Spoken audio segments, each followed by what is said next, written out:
Bom dia, pessoal. Hoje, quarta-feira, temos mais uma tarefa, temos mais um trabalho para fazer, ok? Vejam bem, ontem nós estudamos o quadro das classes, das ordens e classes dos numerais. Não foi isso? Nós aprendemos que a primeira ordem é a unidade, a segunda ordem é a dezena, a terceira ordem é a centena, e assim sucessivamente. Aprendemos também sobre as classes. Ficamos sabendo que a cada 3 ordens nós temos uma classe. Então, desse lado aqui, ó, está a classe das unidades simples. E do outro lado está a classe dos milhares. Não é isso? Pronto. E agora? Por que eu tenho que saber dessas classes?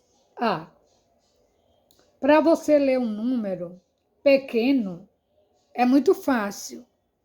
Mas para você ler um número grande, você irá ler com maior facilidade se você conhecer as ordens e as classes dos numerais. O número pode ser do tamanho que for. É só você começar da unidade e contar. Unidade, dezena, centena, põe uma vírgula. Depois, unidade, dezena, centena, põe outra vírgula. E você vai ver que por maior que seja o número, você vai ter facilidade para ler. Entendido? Bom, eu prometi para você que estaria mandando um outro exercício relacionado a esse daqui, para que você pudesse aprender melhor esse negócio de ordem e de classes. E eu estou te mandando, tá? Você vai ver lá no teu celular, você vai ver lá no grupo, e eu vou te mandar esse texto que vai te ajudar a compreender tudo isso. Não é esse texto que você vai copiar no caderno, porque isso aqui você já fez ontem. Você vai copiar o exercício que eu vou te mandar. Você vai copiar no teu caderninho e você vai responder. Agora, para facilitar, é bom que você pegue esse bloco exatamente aqui e compare com o exercício que eu estou mandando hoje para você, esse bloco que você fez ontem. Compare antes de fazer, tá bom assim? Então, outra situação foi que vocês estudaram um texto e eu pedi para que vocês copiassem aquele texto no caderno. E como eu disse a vocês, eu senti algumas incoerências e eu mandei esse texto. Eu copiei o mesmo texto para que vocês olhassem a maneira que eu copiei. Botei o título, comecei afastado da margem, com letra maiúscula, não é isso? Cada parágrafo deste texto está começando afastado da margem e com letra maiúscula também no início de cada parágrafo. E eu também, na hora de copiar o meu texto, eu fui colocando cada sinal de pontuação que tinha. Tinha vírgula, tinha ponto, tinha travessão, a mesma coisa você deve fazer cada vez que você for copiar um texto. Pro, é para copiar esse texto de novo? Não. A Pro vai te mandar, a Pro vai te mandar um outro texto. A prova vai te mandar uma fábula, viu? É bem interessante. Você vai ler com cuidado. Depois que você acabar de ler, você vai pegar seu caderninho, você vai preparar e você, assim como você escreveu aquele outro texto, você também vai escrever esse texto. Observando o que, Pro? Depois do seu cabeçalho, você vai pular uma linha, bota o título dessa fábula, pula uma linha e começa afastado da margem com letra maiúscula.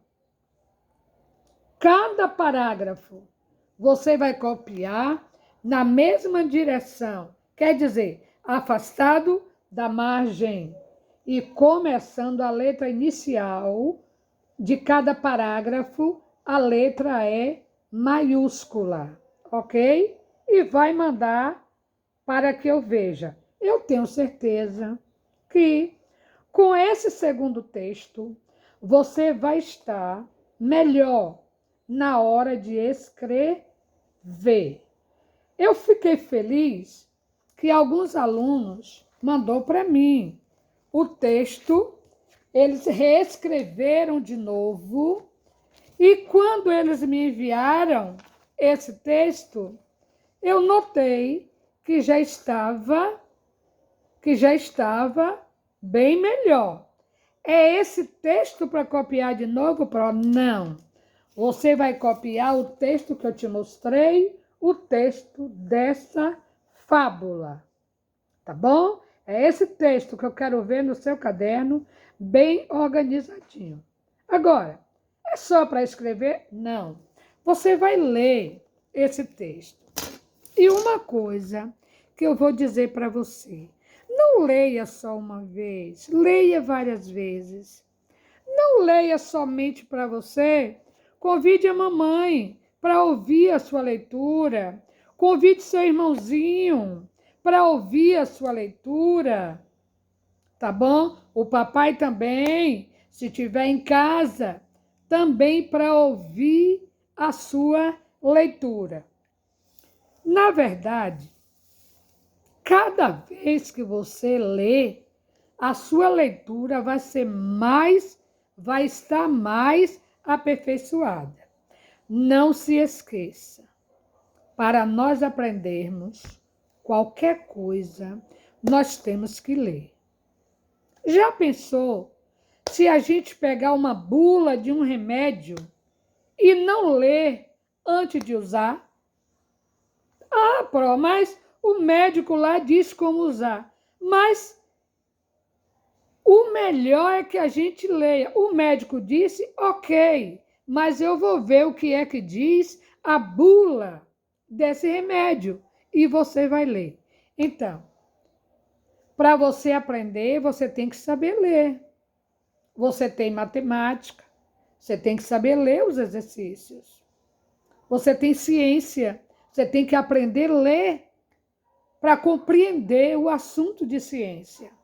História, geografia, você vai ter que ler para poder compreender. Ah, minha Pro, eu não sei ler. Vai ter que procurar ler. Pede para a mamãe, pega o livro, senta. Você tem livro do ano passado. Pede a mamãe para sentar com você, pega um texto e vai lendo com cuidado. Ah, não vai poder ler o texto todo? Leia uma frase, leia 2 frases e daqui a pouco você vai estar lendo o texto por completo, tá bom? Então, as nossas atividades, a nossa proposta para hoje é essa daqui. Agora, você deve ter atividades em atraso, não é? Será que não?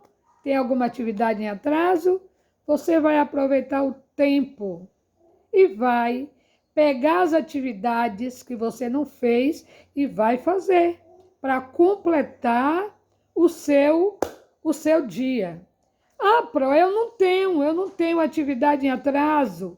Eu já fiz tudo. Mas você tem um livro que tem um monte de texto. Lê um texto, depois lê outro texto, você vai ver como você vai aprender. E o mais importante, eu vou estar aqui aguardando que você mande o seu trabalho para que eu veja. Como também que você tire suas dúvidas para que venha fazer o seu exercício certo. Lembre-se de que o seu caderno, para mim, é muito importante. Então, deixe ele bem organizadinho. Eu vou estar analisando o seu caderno. Eu vou estar pontuando o seu caderninho no primeiro dia de aula, lá no mês de março, como ficou definido, que nós voltaríamos às nossas aulas presencial. Vamos orar ao Senhor. Vamos pedir a Ele que nos ajude, que nos proteja, para que possamos estar juntos. Tá bom, pessoal? Tenham um bom dia.